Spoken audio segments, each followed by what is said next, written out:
Arcadian Vanguard presents The Wrestling News in your daily wrestling newscast for Saturday, August 10th, 2024. Good morning, I'm Mike Sempervive. We begin today with WWE Smackdown broadcast live last night on Fox from the BOK Center in Tulsa, Oklahoma.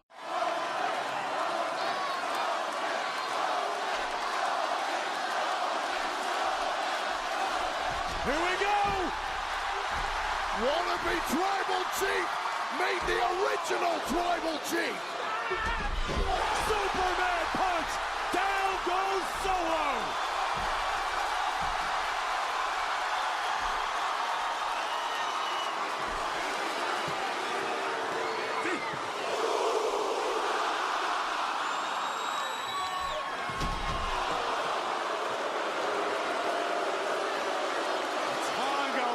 Just save Solo's rear end. In the closing promo segment, Roman Reigns made his first SmackDown appearance in 4 months, taking out Solo Sikoa and the Gorillas of Destiny and briefly reclaiming his ceremonial Tribal Chief necklace before Sikoa took it back.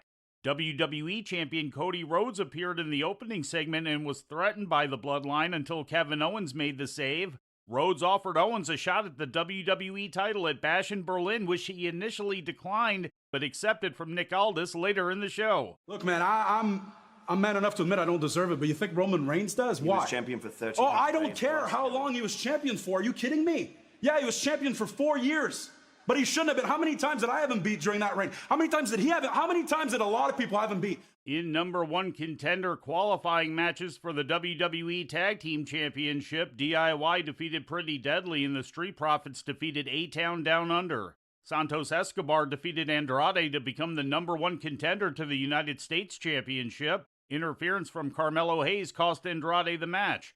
Also on the show, Jade Cargill had her first televised singles match in 3 months, defeating Alba Fire. Cargill and Bianca Belair were ambushed by Blair Davenport after the match, but Naomi made the save.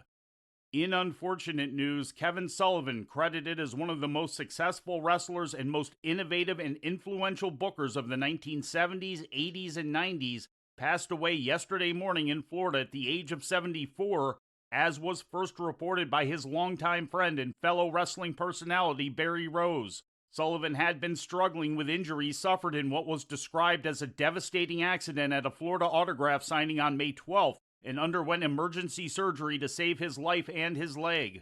A GoFundMe had been set up for his medical expenses, where it also noted that he was dealing with encephalitis and sepsis complications. Sullivan is well remembered for the Prince of Darkness persona he cultivated in championship wrestling from Florida in the early to mid-1980s, where he first broke through as a main event star, surrounding himself with other members of his cult-like faction that included the Purple Haze Mark Lewin, King Curtis Iakea, Bob Roop, Luna Vachon, Superstar Billy Graham, and others, including his second wife, Nancy Toffoloni, then known as the Fallen Angel and later known as Woman. His feuds with other Florida standouts such as Dusty Rhodes and Barry Windham are often regarded as some of the best programs in the history of Eddie Graham's Florida territory. Sullivan also achieved notoriety in Jim Crockett Promotions and later WCW as the leader of the Varsity Club, joined by Mike Rotunda, Rick Steiner, Danny Spivey, and Steve Williams. His return to WCW later in the 1990s saw him head up another dominant faction, the Dungeon of Doom, during a period in which he also feuded with a newly arrived Hulk Hogan. Just like he had in Florida, Sullivan became a valued member of the booking committee in Crockett WCW and settled into a full-time booking position while phasing out his in-ring career later in the decade. Sullivan's importance behind the scenes was even greater than in the ring, and his booking acumen was put to use in many other places, such as Hawaii for Lia Maivia, FMW for Atsushi Onita, and in Ontario for Bearman Dave McKingy. He was sometimes known to book simultaneously in multiple territories. He remained a member of WCW's booking committee almost to the very end of the company. Prior to achieving main event status as a wrestler, Sullivan competed as a mid-card babyface for 2 years in the mid-1970s for the Worldwide Wrestling Federation, as well as in Georgia, Memphis, and other territories. He held more than 30 championships over the course of his nearly 30-year wrestling career, with some of the most prominent including the WCW World Tag Team title with Cactus Jack, the NWA United States Tag Team title with Steve Williams, the ECW World Tag Team title with Taz, Florida's Southern Heavyweight title on 4 occasions, the Georgia Tag Team title with Tony Atlas, and the Continental Heavyweight title twice. Honored by the Cauliflower Alley Club in 2022, Kevin Sullivan was also a member of the NWA and New England Wrestling Halls of Fame. He is survived by his wife Linda and their daughters Nicole and Bianca, as well as his daughter Sharon and son Ben from his first marriage. Once again, Kevin Sullivan has passed away at the age of 74.